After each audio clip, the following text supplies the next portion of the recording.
Welcome, Jack, to Metallurium Pages. It's a great pleasure to talk with you about Seven Spires, this new album, and obviously more things related to the metal world. So, how are you doing today, and how is the band Seven Spires doing during the last years?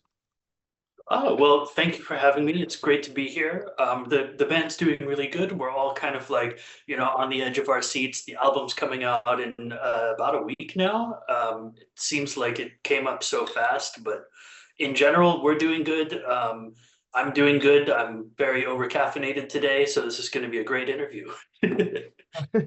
Awesome, thank you very much. So, all we're talking about from this new album. So, when did you start writing songs for this new album? Or the songs are new, or did you rescue any compositions for that were left for the previous album, perhaps?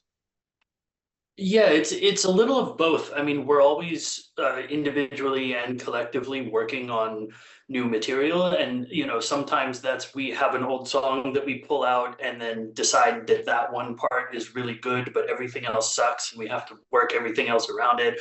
Or maybe it's just an idea, like a set of chords and a melody on piano that are end up being something new for the album. So it really depends, and I wouldn't know how to go back and say this was this and this was that because it's such a long process of getting from start to finish, and it's always completely different. So yes Oh, and no at the same time.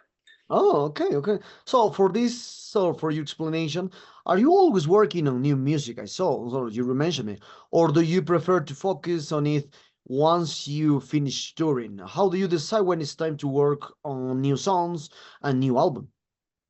Mm.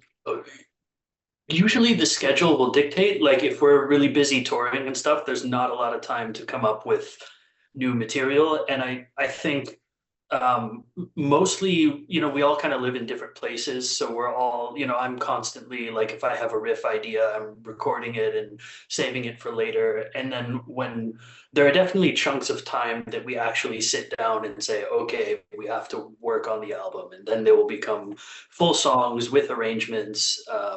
So the ideas are coming whenever they happen to show up, whenever the creative gods come down and touch and say, yes, you have a good idea today, then it comes through. But there are chunks of time where we sit down and are working on the album very diligently.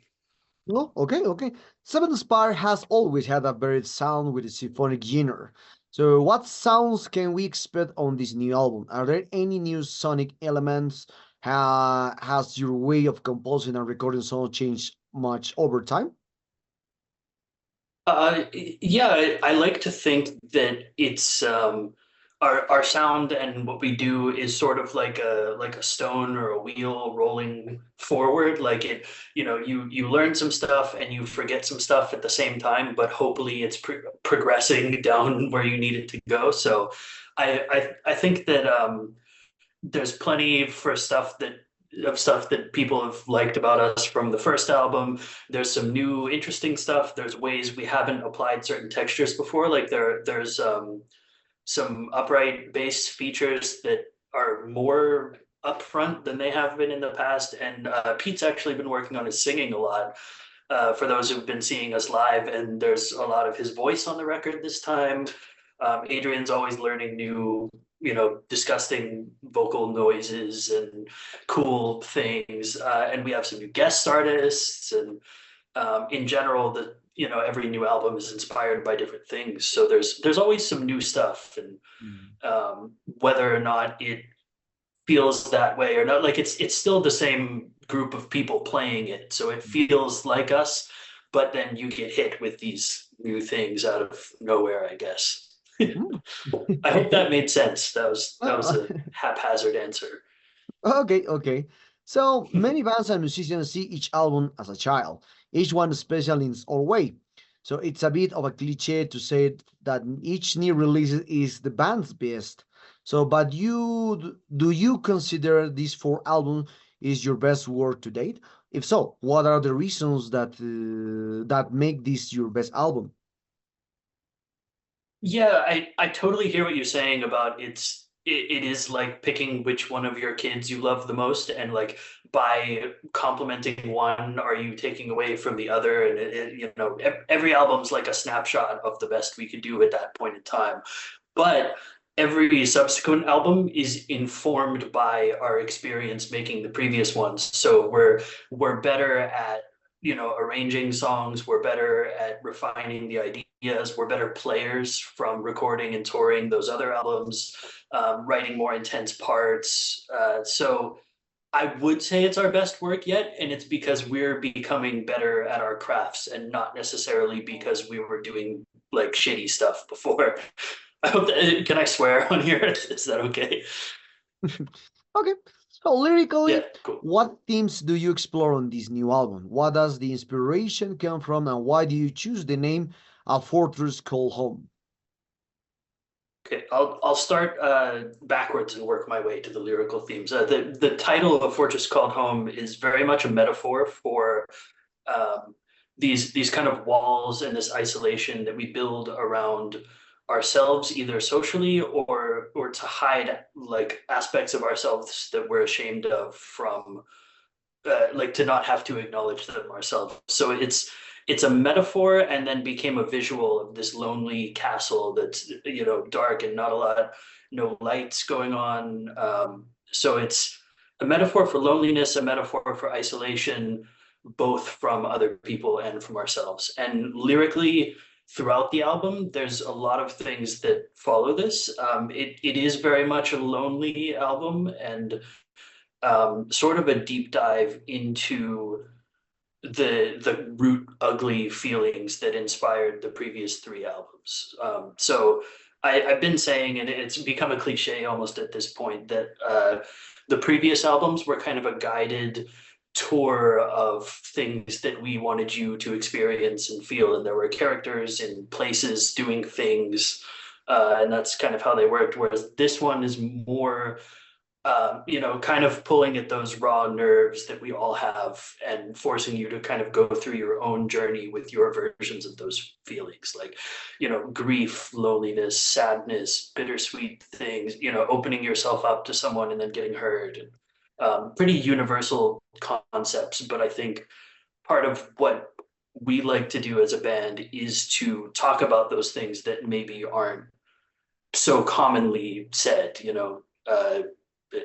the vulnerability that you don't normally have between artist and fan or with you and your friends, things like that.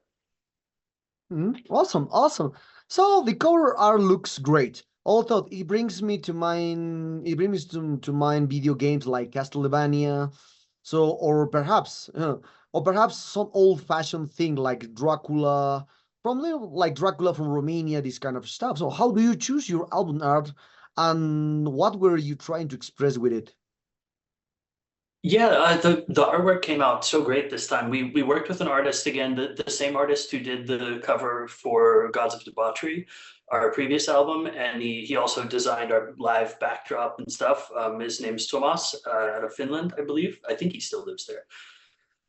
But basically, what I think is inspiring about working with a great artist is that we're able to say, here's the music, here's kind of what it's about, make some stuff for us, and then he'll give us a couple of options of things that come out, like his interpretation of what he feels the music is about, and inevitably one of them is like, yes, that's the one, maybe can you make this little bit of a change and put a border around it, and then that's the artwork. So it's nice to not have to micromanage an artist like that. Like working with a really great visual artist, you can give them a lot of freedom to do stuff and then just sort of guide the process in what feels right for you. Okay. And until now, how do you feel? How do you feel the fan reception to the single has been promoted on the new album, such as Almost Down? So, how do you usually choose the singles for a new album, considering that your sound is very diverse, and it would be difficult to have one song that encompasses all music that you put on each album? Yeah, it is a tough thing. And we end up releasing a lot of singles per album as well. We have plans for maybe doing some more videos down the line after the album's out. But so far the reception seems really good. Like people people seem to really enjoy it, and I'm happy about that. The process for picking a single, usually there's one or two standouts that just feel like, okay, this has to be a single. Almost Town was one of those. Like the day Adrian and I kind of wrote that, it was, this has to be the lead single. It's just like, I can't get it out of my head, so hopefully other people won't either. Just it was one of those infectious, like happy, proud songwriting moments. Otherwise, it inevitably for us there is a lot of ground to cover, so we do end up picking, there's like a lighter kind of poppier power metal-y kind of song. There's usually a real heavy one that's pretty black metal or death metal influenced. And then there's some oddballs here and there, but it's a tough thing every time, but it seems like it sort of ends up being the same system every time of there's these three that make sense. Mhm. Okay, and well, talking about the promotion of this new album, obviously the future plans. What are your plans after releasing the album? How do you see the scene these days compared to 2021, 22? Well, yes, 2021, when you release Gods of Debauchery. Yeah, right in the middle of everything Mhm. being shut down, and that was an interesting experience for sure. For us, the summer's kind of blocked off. Adrian's touring with Avantasia, like she normally does with them. Our bass player Pete is touring with his other band, and I'm at home, my home studio, mixing and mastering for other bands and stuff. So we're not going to be doing much this summer. Later on in the year, we have a festival that we're doing, like a headlining set out in Denver that's going to be really cool. The North American power metal, melodic metal scene is growing, and that's very cool. And then we go to Japan in December, and the following year we're currently working on our touring plans for 2025, and that's looking to be a heavy year. So fingers crossed. Hopefully, we'll be in some new places. I know we're definitely trying to do the European festival market, and Oh, that's kind of where our focus is going to be for next year, is making sure that really lines up. awesome, awesome. Also, I hope you will. I hope next year you will come to Latin America. Who knows? And a full tour. I really hope so too. I have a lot of friends who live down there. My friend Caio from Brazil, he has a band called Firewing, and he's hands in a million different projects too. So I'd love to go down there and tour South America. I love Brazil. It's just a great place to be. So we're Hmm. always looking out for that too. Awesome, awesome. You've been around for a little over 10 years and already have 4 albums, a live album, and EP.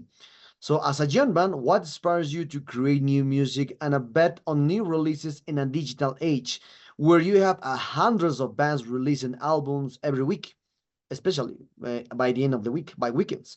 So, there is a lot of competition now. So, do you feel like you have to compete with a lot of bands? What advice would you give to us to aspiring to new musicians?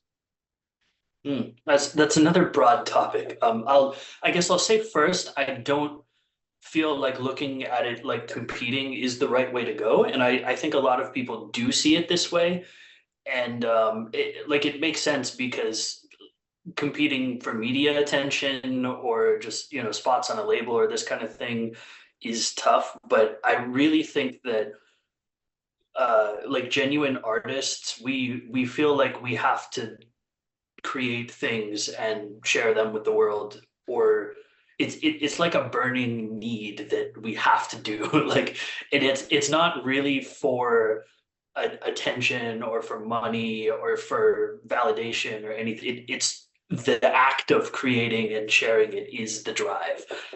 So I think that no matter what our level of success would be and whether we're doing it with each other or not, we'd all be still making music and putting it out into the world no matter what. It's like a gut thing.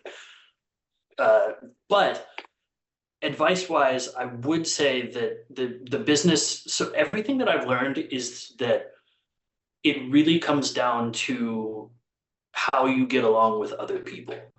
You can learn everything about marketing, you can learn everything about recording or making records or songwriting or whatever, but it's a business of people and it's a business of connection.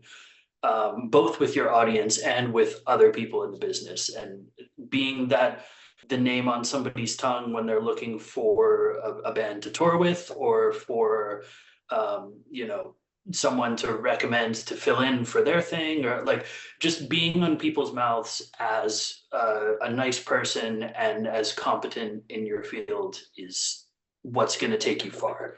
Not any tips and tricks of this one weird thing. Booking agents hate him. You know? Yeah, yeah, I understand. So, being a band with a varied sound, how do you see the issue of labels? Fans and the media always try to label bands and start playing with words like symphonic, black, death, trash, progressive, avant-garde. I don't know. I love labels. So, so how do you describe your sound yourselves? Oh, that's a good question too. I tend to go with symphonic metal as the blanket term for us because it is metal and it is symphonic. There is metal, there is symphony, like in the purest form of those two words slapped together, it makes sense. And it's other than that, like I think it's really best for me at least to ignore labels like that because you can so easily lump in so many different bands that sound completely different under one label because of like what are the criteria that you really judge. So I think that those labels are there for you know, for the audience and not really for the people making the music. Like if you focus on that kind of label, it's taking your attention from things that actually matter. And I understand that people need to call things stuff. Uh, so I'm not against it or anything, but it's hard for me to say this is this and this is that because what I pick out of something might be totally different from someone else, and then Hmm. you end up saying that you know, uh, like Hailstorm and Arch Enemy are female fronted bands, and those aren't similar at all, you know. Yeah, yeah, Or like Borknagar and Mayhem are black metal bands, so they must sound the same. No. yeah, yeah, yeah.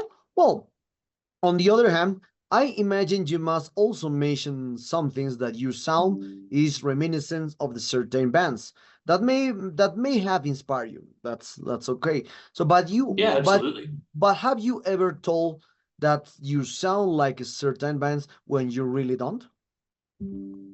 Yeah, of course. Especially really early on, like playing local gigs and stuff. You know, everything you get like people in the front row that are there drinking 43 beers and they're like, you guys are just like when I saw Evanescence back in 2001. Like, and I'm like, okay, dude. And, you know, as a guitar player, like I get people like, you're the like the next Stevie Ray Vaughan. I'm like, what? So it's, you know, I've come to realize that usually it's one of two things. People are comparing you to something they like because they like it and they don't really know how to say, just, you know, I like what you're doing, or they're saying you sound like something they don't like because they don't know how to describe that they don't like what you're doing. And I think if you filter it through, is it a compliment or is it an insult? Then, you Well, know. yeah, yeah. I understood. I understand. Well, Jack, the sad times arrive at this interview. I hope you enjoyed this one like me. Well, this album is a great piece. We here completed the album. We will release this review soon on metalarium.com. So congratulations on it. And perhaps do you wanna add something to your Latin American fans and obviously Metalarium followers? Yeah, well, once again, thanks for having me. It's really great to talk with fans and magazines and stuff from around the world. I think we live in such a great age that I can talk to someone from Latin America and we can talk about something that I made here in North America and talk about, you know, it's just such a great time to be able to connect with people from all around the world. And the best thing that you can do if you like our music is to share with your friends something of ours that you think they would like. This word of mouth thing really helps us, and it helps us get to come play shows with you or, you know, play festivals there much sooner. So yeah, just like you would with anything, if you like something and you know someone who would like it, share it.